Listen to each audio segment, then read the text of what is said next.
you want to succeed in this niche, you can't treat it as just another way to make money.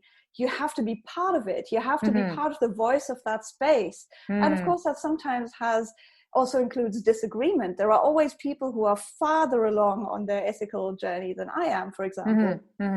And they will disagree with some of our decisions. Like, for example, not everybody agrees to the Sustainable Development Goals that the UN put together. There is a lot that can be criticized about them. We're still using them as a business to monitor our impact for certain reasons, because it's a simple scheme and people get it. And that was the most important thing for us when we adopted them.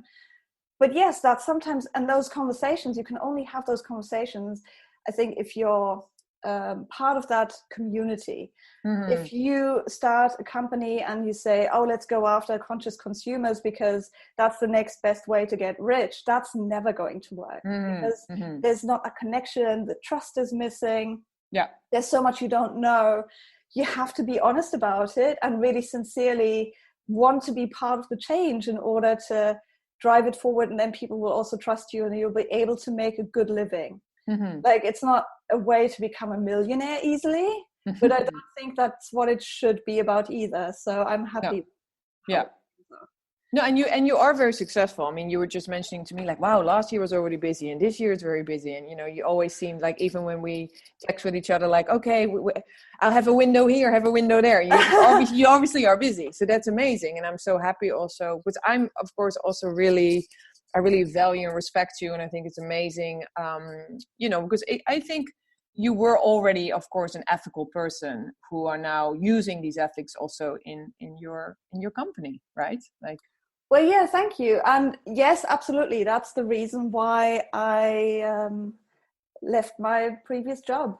I had to work with companies and accounts that I thought were making the world a little bit worse, or much worse. And my copy was helping them be more successful. And so you were actually part of, you know, your anyway. Everything from, you know, cruise companies and lovely people working there. You know, I still think back very fondly to the conversations I had with the actual clients themselves. It's not about the people, it's about the business of their company. But also, like, British tabloids spreading hatred against migrants, or car companies that were involved in emission scandals and things like that, where it's not just the fossil fuels, it's also the lying to people at scale, you know. And then helping those companies be more successful, it really made it hard for me to get up in the morning and feel good about the work I was doing. Or even look yourself in the mirror, I think. Even. You know, just like, who am I? What am I doing? No, I totally...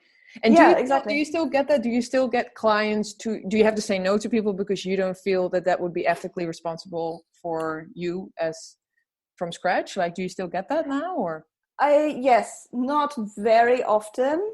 So last year we had 2 clients that we did not end up, or well, prospects, I should say, because they never became clients, where we said no. Really, one of them would have been kind of neutral, I think. There was, like, they weren't doing anything for the world, nor were they doing anything bad. But we felt, you know, we have only this limited amount of time every year that we can give to clients. So why would we give time to a client who's not helping us achieve what we want to achieve in the world? It would help us, of course, make money, but that's not all it's about. That's part of what it means to build the most sustainable copywriting agency in the world. So yeah, we said no to 2 people last year, and we still have a quite rigorous process of how we vet prospects before we take them on.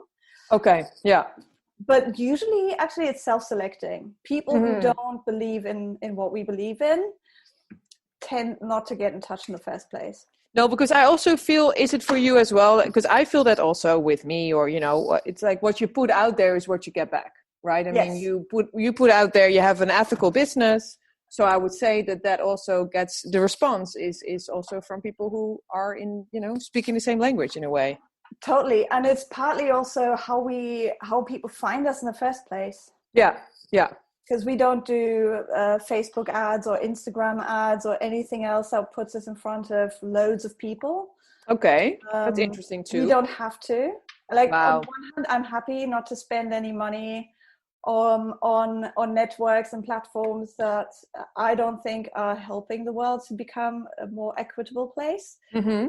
And if you've seen The Social Dilemma, or you've Oh yeah. or if you've followed up a little bit on, you know, what happened with the Brexit referendum, or the Trump election campaign, and so on. Social media is a double-edged sword at the best of times, and there's a limit to how much we want to engage with it. And certainly paying money takes it a bit too far for my take. So being present, fine, but I wouldn't spend money on ads on Facebook or anything like that. But that also means that the people who find us usually find us through networks where only a particular type of person goes, or they're members of communities like Social Entrepreneur Network Germany, or Impact Hubs, or something like that, where it's already a committed circle of companies and business owners. And then there's of course a lot of referrals going out where people that have worked with us before, or who've heard us speak or do something, then say, look, I know these guys, maybe get in touch with them. And that's usually how we find our clients. Yeah. It's not that difficult to find out whether we're a good fit, because most people are pre-vetted before they ever come. Exactly, because before they actually find you then and make the contact. Because would you see, I mean, do you see, I don't know if it's hard for you to answer this question, because, you know, this is like just, you know, a normal entrepreneur. So not necessarily a copy or someone who is a copywriter, but for example, like, do you think that it's also for other entrepreneurs better to just, you know, get away from Instagram and Facebook and just, you know, what advice would you give these people? Because, for example, with me as well, like right now I'm trying to get new students to my yoga classes, but I only have social media because, you know, I'm not, as you know, in Amsterdam, we're not, you know, we don't have exposure to anybody, or I wouldn't even know where to find people. And on internet, everybody's on internet and everybody is. So you're saying, you know, things like, you know, Impact Hub, or, you know, smaller places within the online world, what would your advice be? Like, would that be good for other entrepreneurs too?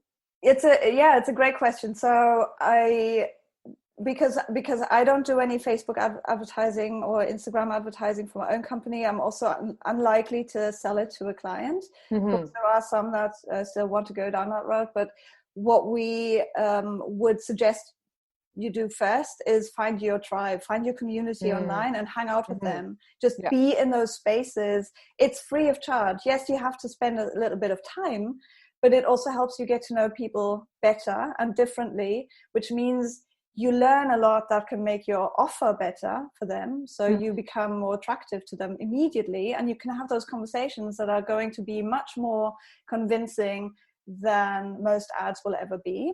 And then also think about what you can learn about where people hang out naturally. Like, what do they want to read? Are there blog posts or blogs or magazines or anything like that where they find inspiration on a daily basis? Is there a way maybe to advertise there instead of Facebook? Because what we're also seeing is that a huge amount of publications are dying because they're lacking the advertising spend that they used to get. So if there's a way you can support an indie magazine, for example, that's being read by people that you want to attract, if you can support that by spending your advertising money on that magazine rather than Facebook, then it's a win-win for all parties, because you're much more specific in your targeting almost. Because when you look at Facebook targeting, you know, they claim it's fantastic, but really outside of the US, it's getting worse and worse and worse, partly because people are waking up to not wanting to be tracked. You know, surveillance capitalism has become a term that's being thrown around much more than it used to be 5 years ago. For sure. And GDPR has led to people rejecting cookies more and more. They don't want the Facebook pixel to be set on their devices.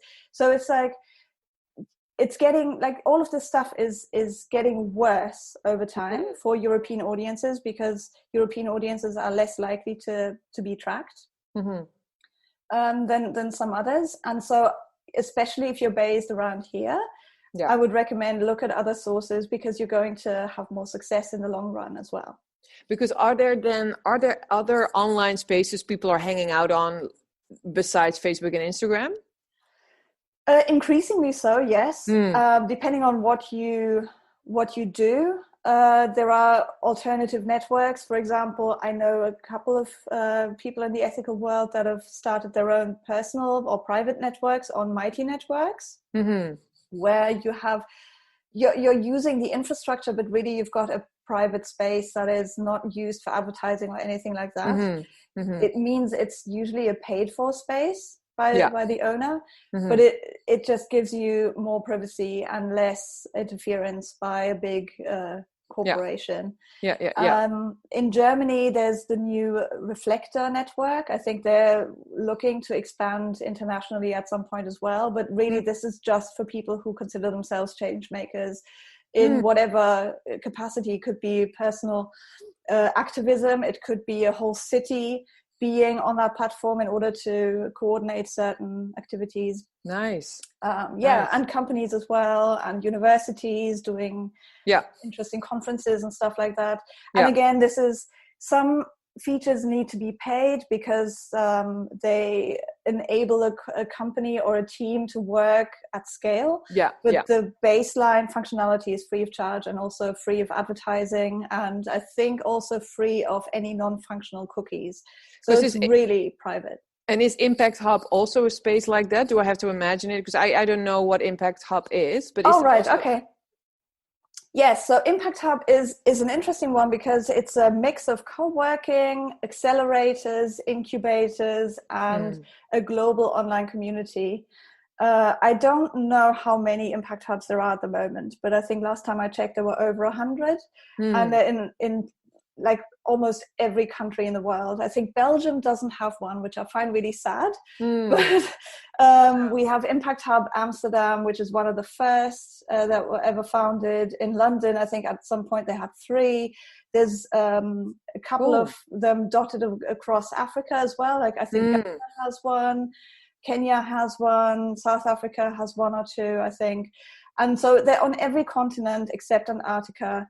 And if you're a member, you get 3 days of free use of the space if you're traveling. So if you're traveling to LA and they have an Impact Hub, you can use the Impact Hub as your workspace for the duration of your 3 days that you've got free of charge.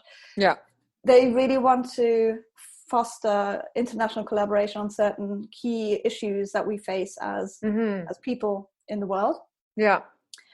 And Impact Hub Amsterdam has just decided to become an online-only Impact Hub. I think that's a decision that came about during the Corona crisis. Of course, it makes a lot of sense. Yes, they had a beautiful space in the SDG house in Oost. And that's now no longer available, but what they're doing instead is really put an effort on bringing people together online. I think, look, Sabine, what I'm really feeling, and I'm so glad because the listeners are learning, but I'm learning so much as well. I thank you so much for this conversation because it is so important, because I feel that too. Like I hate Instagram, I hate Facebook, I hate YouTube, I hate all that shit. But I also, and after I saw the movie, I was also like, I'm never touching social media again. But for me, as you know, I am self-employed. I am now, because I'm a yoga teacher, I only teach online.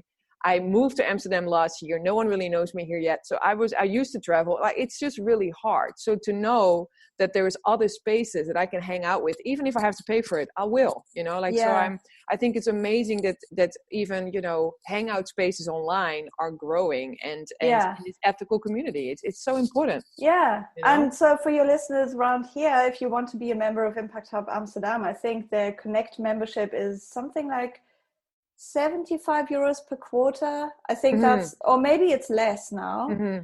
It's something between 20 and 25 euros per month when it boils down to that. Well, I think, and for that you get the access to the online community, which is global. You get access to free events, Here in so Amsterdam, nice. we've got a Slack channel where you can just basically talk to people all day long if you're on Slack. And, there's a lot of educational stuff as well. You can learn so much about how to make impact as a business person or as a private person. It doesn't really matter. No, it's really amazing.